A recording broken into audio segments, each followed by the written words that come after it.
Les 3 communes sont extrêmement différentes. Plestin-les-Grèves, c'est plutôt, côte littorale, Tréguier, c'est petite cité de caractère avec un patrimoine très riche.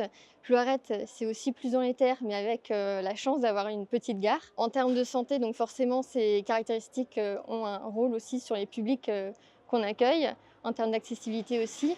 Et on a pas mal de problématiques liées aux EHPAD, des parcours de vie, des parcours de logement, pour les résidents. Il y a des EHPAD, actuellement qui sont, en projet et là, il y a plusieurs travaux avec, des bureaux d'études, des architectes, spécialisés qui permettent de recenser donc les besoins du territoire, mais aussi, les besoins des professionnels, savoir comment, ils travaillent, de quoi ils ont besoin pour travailler au mieux et on essaye d'intégrer ça aussi dans le prochain ou futur, EHPAD à venir.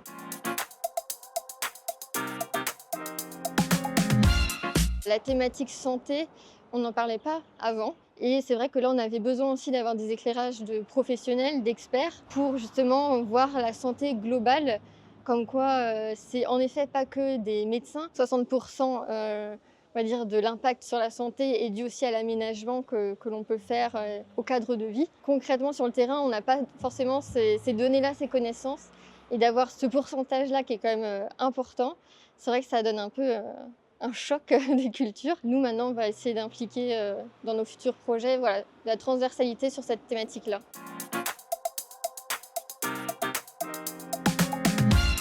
Autrement, comme, autre sujet à venir, bah, forcément, c'est travailler davantage en transversalité avec les services compétents en la matière, que ce soit l'Agnon Trégor Communauté et puis les représentants dans les communes. Je pense qu'il y a aussi, une mise au point à faire sur les compétences, à savoir, qui fait quoi, qui est compétent en quoi.